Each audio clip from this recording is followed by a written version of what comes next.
अखिल भारतीय काँग्रेस कमिटीकडून 1984 साली मी पहिल्यांदा लोकसभेची निवडणूक लढलो।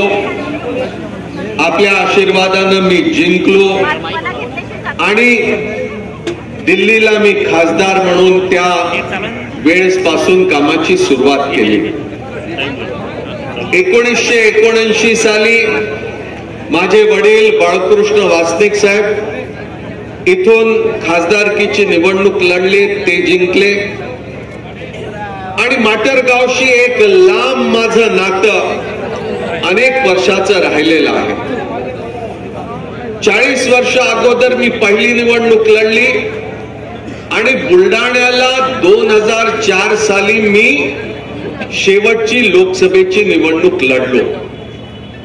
आता पुन्हा बुलढाणा जिल्ह्यामध्ये पुन्हा निवडणूक लढावी अशा प्रकारचं काही प्रयोजन नाही। आपल्याला जायचं आहे, कसं राजकारण हवं, कशी संस्कृती हवी, कसा विचार हवा, तो निर्णय आपल्याला या निवडणुकीमध्ये घ्यायचा आहे। महाविकास आघाडी आज आपल्या समोर आहे। महाविकास आघाडीचं सरकार या राज्यामध्ये होतं। उद्धव ठाकरे इथे मुख्यमंत्री होते। उद्धव ठाकरे मुख्यमंत्री असताना शेतकऱ्यांचं कर्ज त्यांनी माफ केलं होतं।